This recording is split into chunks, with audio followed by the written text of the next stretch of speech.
ChatGPT launched in November 2022. You have probably used it today. Everyone calls the moment AI took off. But that exact same technology had already existed for 2 years before anyone cared. 2 years and 4 months, actually. So OpenAI didn't invent anything new that day. They took a model that had existed since 2020 and gave it a chatbot. And that's the whole story of ChatGPT. The AI that matters every day. So let's go through history, the history of ChatGPT, from when it started to right now. So let's start. Most people assume that ChatGPT was some sudden breakthrough that, like OpenAI flipped a switch and suddenly a new kind of intelligence just appeared.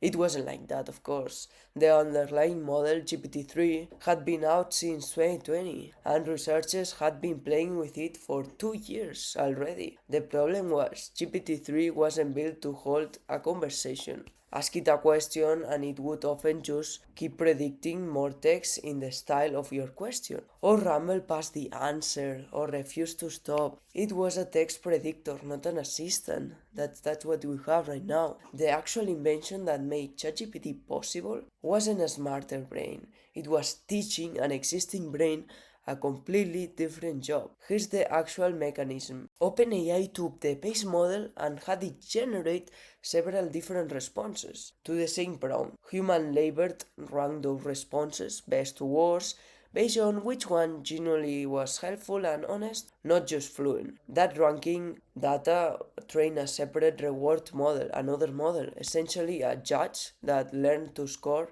any response roughly the way a human would do. Then, through reinforcement learning, they let the original model keep writing answers and get rewarded when the Jews liked them, over and over, until it reliably produced the kind of answer that used to only come from the best ranked try. OpenAI had already proven this work with a research model called InstructGPT in January of 2022. That result was almost unbelievable. Human raters prefer the output of a 1.3 billion parameters InstructGPT model over the raw size over these 175 billion parameters of GPT-3, a model over 100 times bigger.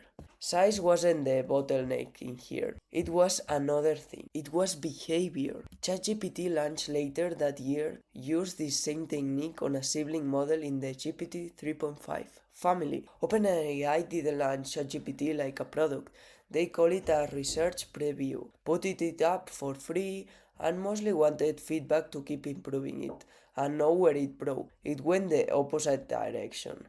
1 million people were using it within 5 days, and by January 2023, it had roughly 100 million monthly users, making it the fastest growing consumer application anyone had seen up to that point, and it was ChatGPT. Nobody at OpenAI planned for that huge curve. The chat interface, simple as it looked back then, was the first time most ordinary people had ever had a back and forth conversation with a machine that felt like it understood them and could do work for them. 4 months after launch, OpenAI swapped it a new engine, GPT-4. GPT-4 wasn't just a bit better, it was a visible jump in reasoning, in following complicated instructions, in not falling apart on harder problems. The bar exam comparison became the go-to headline example precisely because it was concrete, the same test,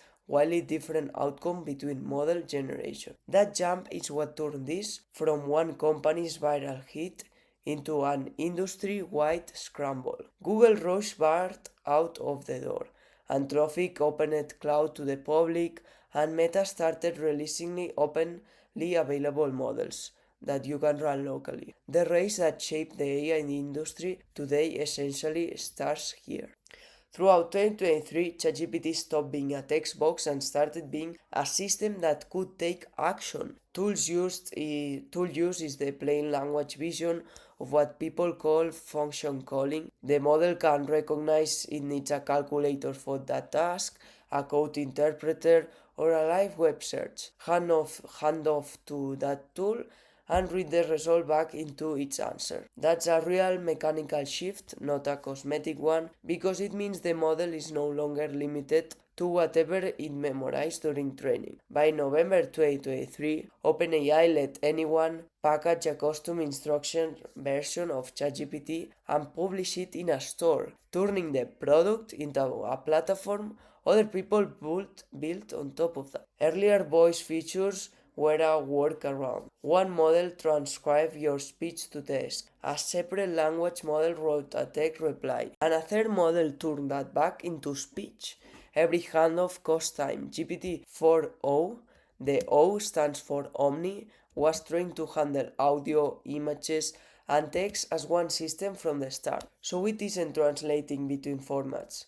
It's reasoning across them directly. That's why the demo shows something qualitative different. A conversation with barely perceptible delay, and a camera feed the model could comment on as it changed, not just a photo it analyzed after the fact. For years, the way you made a language model better was to make it bigger or feed it more data during training, what people call training time compute. O1 opened it up a genuinely different dial. Test time compute, meaning compute spend while it's actually answering your question, not while it's being built. Specifically, OpenAI trained the model with reinforcement learning to produce a long chain of internal reasoning steps, checking its own logic, backtracking, trying another approach before it commits to a final answer. That's why O1 responses can take noticeably longer to arrive.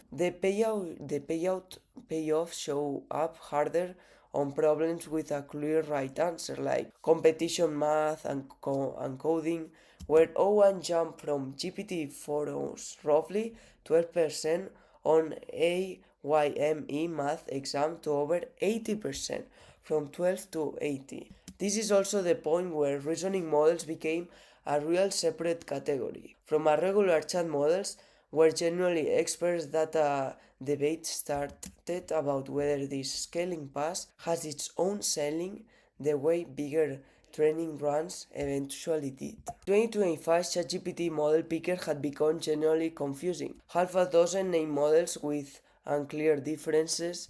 GPT-5 was meant to fix answer fast or switch into a slower reasoning model from the O1 lineage, sensible on paper, but retrying GPT-4.0 at the same time provoked a backlash that caught OpenAI off guard. A meaningful chunk of the user base had grown attached to GPT 4.0 specific tone, and the replacement personality change felt like a real loss to them, not just a technical upgrade. It's a genuinely interesting data point. For a lot of people, which model does the reasoning is now inseparable from the conversation feels like. As of this year, ChatGPT reported that it has somewhere north around 900 million people using it every week, and OpenAI had said it crossed a billion monthly users back in June. Those numbers are largely self-reported by OpenAI, and third-party trackers estimate them slightly differently, but they scale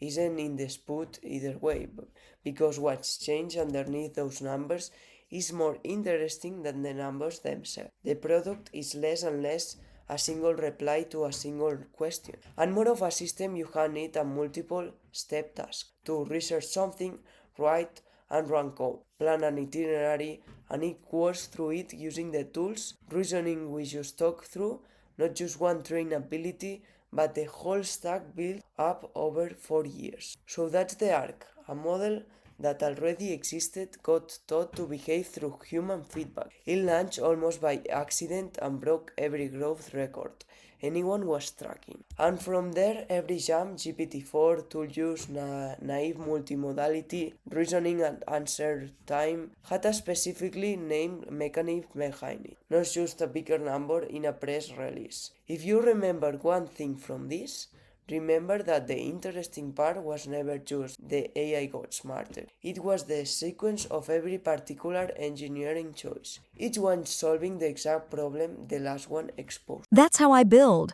One person and every AI in public. The AI that matters every day.